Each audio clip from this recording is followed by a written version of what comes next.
while I was preparing this message, I was wrestling with everything that is going on in the world. I don't know if you have been in connection on social media and all the stuff that is going on. It seems like our world is getting crazier and crazier by the minute, right? Not just worldwide, which we get affected by, but here in South Africa too, whether it is crime or accidents, whether it is what we are facing, whether it is poverty, whether it is racism, whether it is, like there stirs so many things inside of us. And I was asking God, could there be a solution for all the problems that we are facing? I know that this, like, normally if you want to like live healthy, you have like the top 5 things. It's never one. I don't know. Have you ever searched for stuff?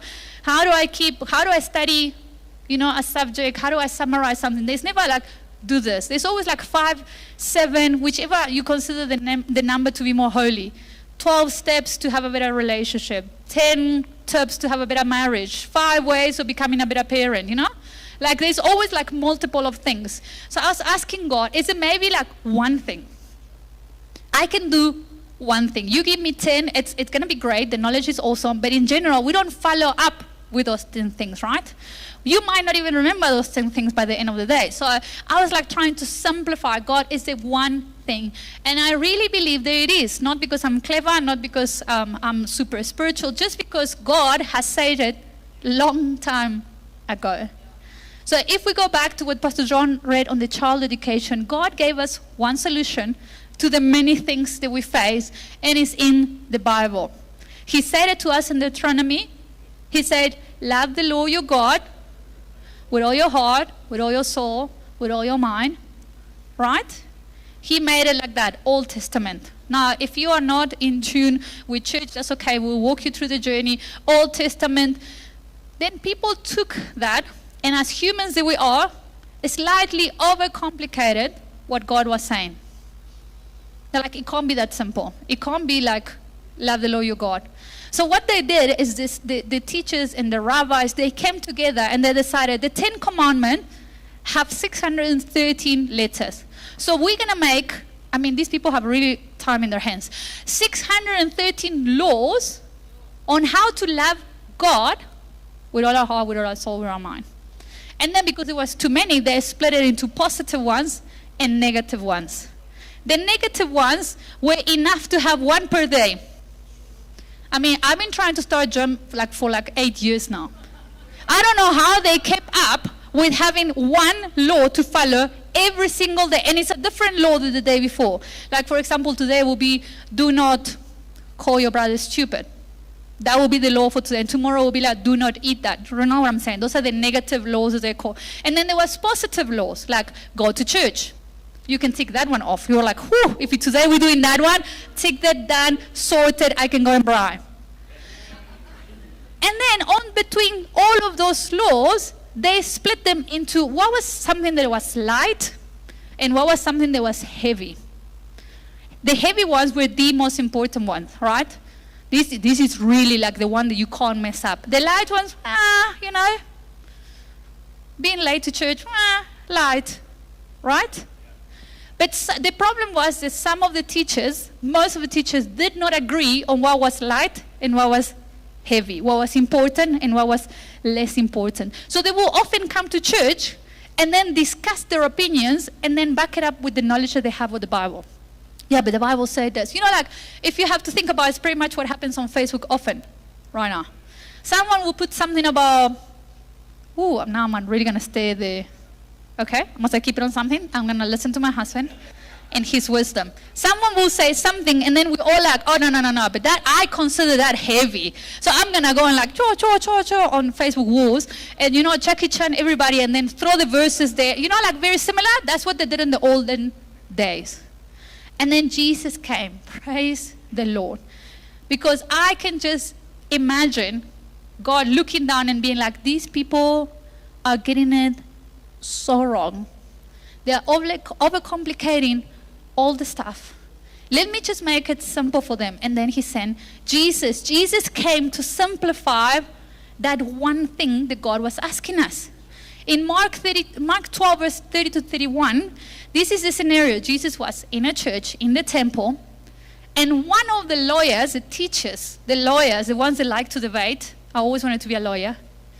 I think I should have just tried for that. So if this doesn't, let me just stick to the scripture. Lawyer comes to Jesus and asks him, Jesus, out of these 600 laws, which one is the most important one? This is the background of Jesus speaking. Some commentators say that when this person came, was trying to trick Jesus, was trying to test him, was coming to Jesus and were like, let's see if you are clever enough. Let's see if you know. Let's see if the Bible is real. You know, like, oh, Jesus, if you are real, do this and this and this and this and this. As if Jesus was some kind of genie that if I, have 3 wishes and then he comes up, then I believe in him. Other historians say that actually this guy was really interested in finding out. Regardless, he gets this answer. What is the most important thing? God, Jesus, tell us what's the most important thing. And he says, love the Lord your God with all your heart, right? Oh, you want to carry on reading? Okay, let's do this. Love the Lord your God with all your, with all. The second is this. There is no commandment greater than this. And I was like, done. If Jesus don't come worship team because the queue for them to come up, it's mic drop moment. But this was the mic drop moment for Jesus. He was preaching and he said, this is it. Drop the mic, walk off. And then people were like, what? Is that it? Could it be so simple as loving God with all of our heart, with all of our soul, with all of our mind, and with all of our strength? Can it be that simple? And maybe as humans, we struggle to understand that that could be so simple. Because our idea of love is very different to the idea of love that God has. Our idea of love is very limited. It's very human. It's very imperfect. And it's very conditional. If you have ever been in a relationship, you know that a lot of the times, I love you if, I love you when, and there's always an attachment to it. If you love me, you, right? So when we see the love of God that he described, it is difficult for us to understand that actually it could be as simple as that. But we need to understand what type of love God was speaking about. He set the standard. It wasn't an emotion. If it was for emotions, we will be in so much trouble. We make most of our decisions based on facts, and some of the decisions make on emotion. Can I just, when you wake up in the morning on a Monday morning, anybody loves going to work on Monday morning and face traffic? Where are all the holy people? The ones that are like, yeah, I can't wait to get on the road and be stuck on traffic with the hooting, with the cars coming in front of me, with the guys right on my bump, right? Don't you guys love that? Doesn't your emotion kind of like, yes, this is awesome. I made the right choice this morning in my emotions to go to work. I don't ever on a Monday morning feel the emotion of loving my job. And I don't even face traffic. It's just Monday, my emotions don't align with what I know that is going to be a good choice. Love the Lord your God with all your heart, with all your soul. I wonder why Jesus didn't just stop on heart. Because the heart is our core, our thoughts, our decisions, our actions. Our heart, it's if this was the standard that Jesus has set for us, or how he wants us to love with everything, and we split this into the parts that were mentioned there, our heart will be that piece, that quarter, that piece that comes here and fills this thing, and you're like, this is my heart, why didn't Jesus just stop there? Why didn't Jesus say, just love me with all your heart? What do you say to your loved ones? I love you with, right? And that's the curious. No one goes like, where's your strength? Right? I love my husband with all my heart, and I want him to love me with all his heart. But I also need his strength when I can't reach something. When something is too heavy. He needed my strength last week to move the couches. He has a lot of faith in me. I'm like, I have picked up that couch, or at least try. And I know that no matter how much Jesus loves me, this I know because the Bible tells me so, I will be unable to pick up this couch. Yet my husband was determined. And he was like, I need you to love me with all your strength. And I rise to the occasion. And with the help of a carpet, I drag that couch. I wasn't going to break my back. I know my limitations, as I said before. So he says, love with all your heart. And then he says, love with all your soul. Ooh, this is the easy one for us. Because our soul are all our emotions. And if you have OCD, Jesus needs to work in your heart. I cut it like that on purpose. All our emotions. Isn't it easy to love with all our emotions? Oh, I'm so in love. Okay, you get forgiven because you are very cute. I was talking to the baby, just in case that you need. Just in case. I know Shantae knows that. So I wasn't like, I know she got me, I got her. Yes. Soul, all our emotions.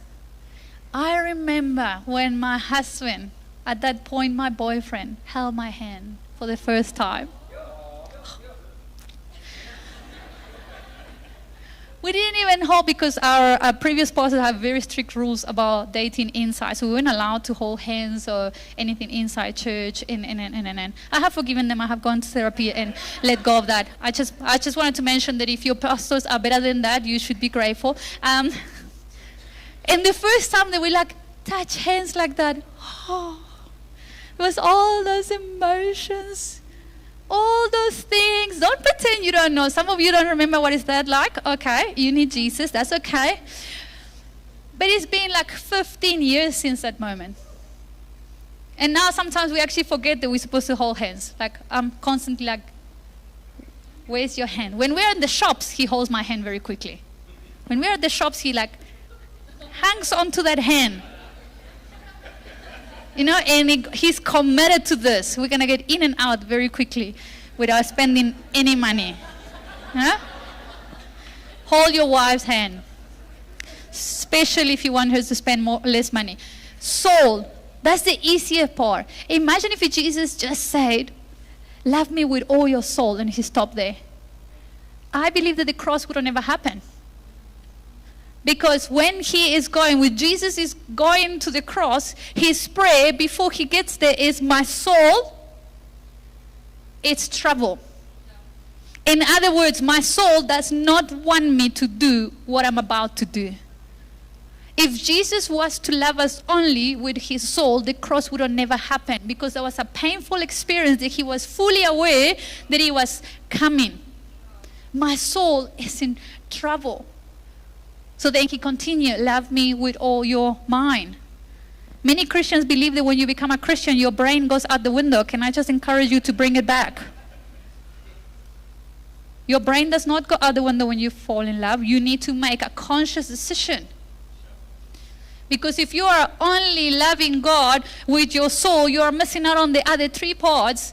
They come together. If you're only loving God with your mind, you know what I'm saying? You're always going to be missing. And I know South African pass rate is quite low, but can we just not use that as an excuse?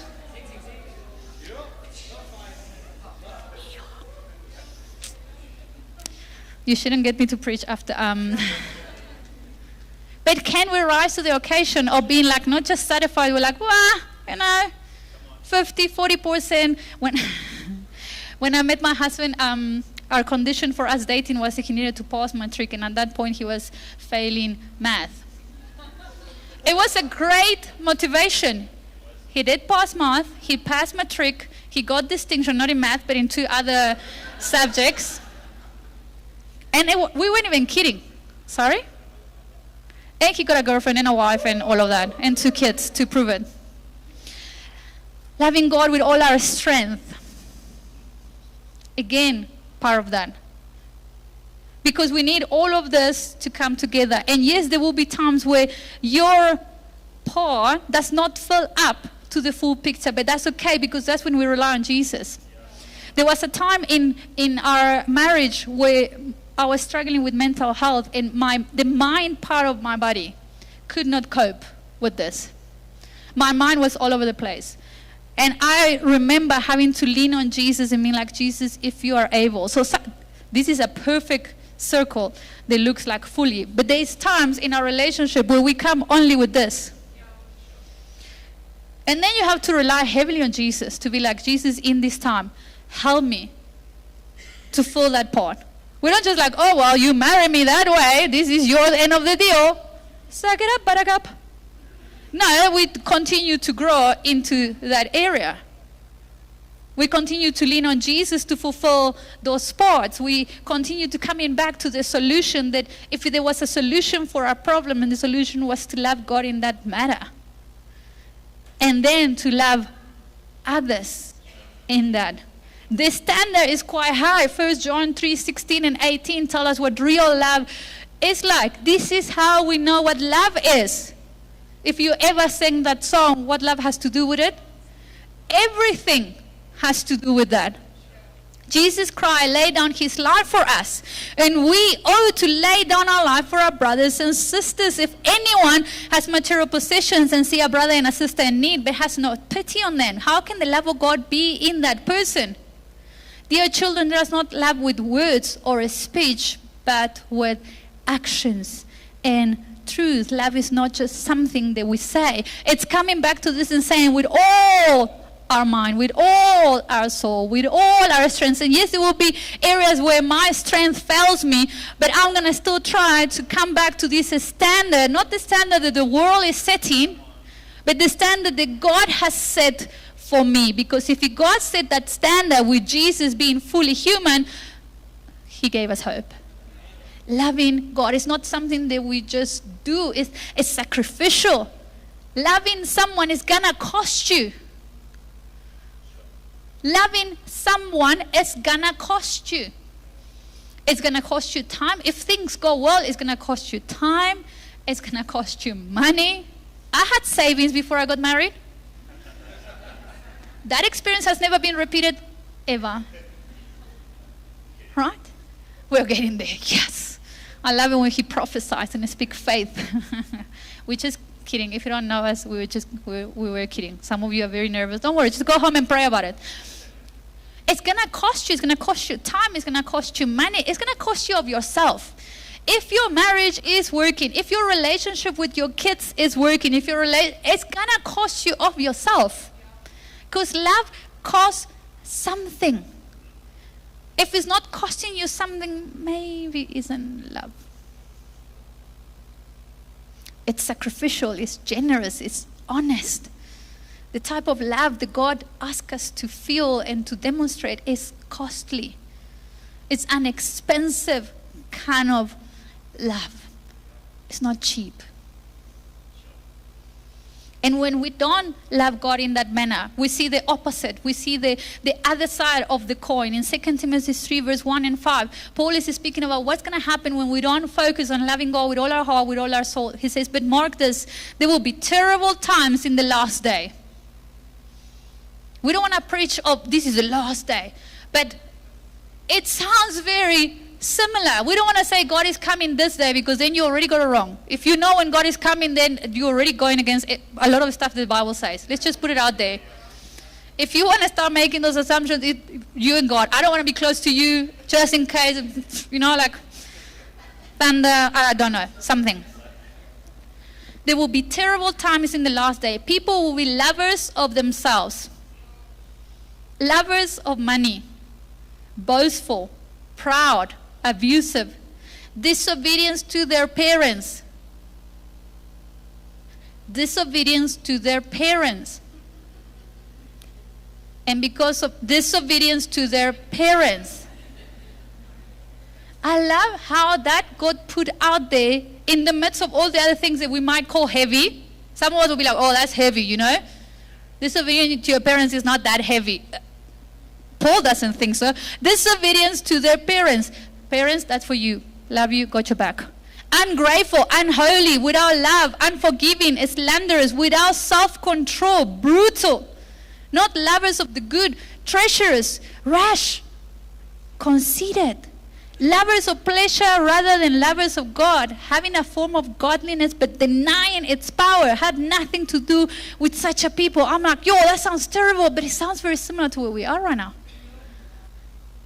Lovers of themselves, lovers of money, boastful, disobedience to their parents. It just sounds like a lot of the issues that we are. Could it be a solution for all the problems that we are facing? Could it be that God has given us something from the beginning of time for us to actually try to portray who He is? I'm going to call the worship team. And maybe when you hear this, it is difficult for you to assimilate the idea of love, because the people that have loved you have been very human, and they might have not loved you in a matter that was godly. And that is hectic, and my heart goes out to you, and I know that this time of preaching will not make justice to the things that probably you are carrying on the way that you were brought up. But can I just encourage you to remember that that's not God? That I, as a human lover of God, I really try my best to love my kids on a godly manner. Yet I can tell you, and I can promise you that when they become teenagers, they're going to find many things that I go wrong. And that's with me trying, pursuing God every day and saying, God, give me wisdom, because I'm going to use not wisdom. So if you're in that place where like, it sounds so good, but the people that are supposed to love me, the people that I gave my heart to, the people that are supposed to protect me, did not portray God. And that sucks. That really does. But again, that's not God. That's not the standard. That's just people getting it wrong because we are humans. Doesn't excuse it, but that's just people. The love of God. If you want to judge whether God sticks to His standard, go back to the cross, where you and I had done absolutely nothing to deserve His love, yet He say, I'm going to do it.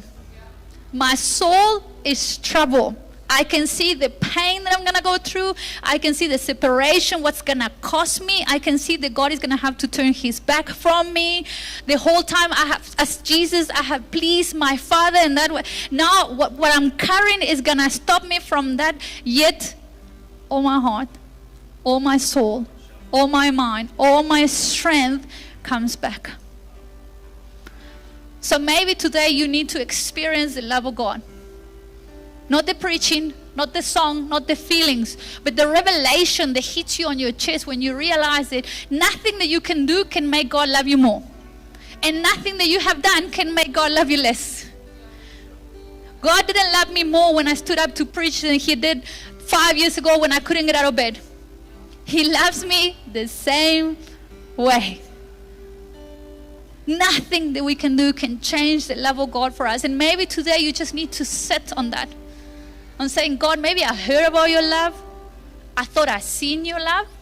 But today I want to experience that love. Because if you haven't experienced the love of God in an unconditional manner, you will never be able to do the second part, which is love your neighbor as yourself. When I experience the love of God that is unconditional, I can extend that love of God that is unconditional to others. But if I don't, then I'm going to extend my love, the conditional type, the selfish type, the one that holds record of all the things that you have done wrong. Going back to this, to the simple solution. An issue like poverty, can it be solved with just loving God and loving others? I think so. Can corruption be solved if actually people just love God with all their heart, with all their mind, with all their soul, and with all their strength, and love others? Can something like mental health be an issue that gets resolved if we can actually fix our eyes on loving Jesus with all our heart, with all our soul, with all our mind? Can racism be something that not just South Africa but the world can get over by just loving God with all our heart, with all our mind, with all our soul? Can every issue that we experience in the world be pointed out to loving God as such a simple solution? I think it can. I really want to believe that God meant it when He said it. It's just, it might take us to take on that kind of love when I encounter other people. To take this kind of love when, yes, God, I don't feel like loving my husband today with all my soul because he's just irritating my emotions, but I'm going to lean on you. I don't feel like loving my kids with all my strength when they woke me up the whole night, or when they're being disobedient, or when they're being rebels. Let them be and do whatever, but I'm going to lean on you. I don't feel like loving this country. I don't feel like loving my boss. I don't feel like loving my neighbors. I don't feel like loving my in-laws. I don't know what place you find yourself in, but can I just encourage you that maybe you have to wrestle with that and go back to God and say, God, I'm going to commit myself to love you with not 10%, with not 20%, and wait for that person to love me back, but I'm going to give you my all and then leave the result to you.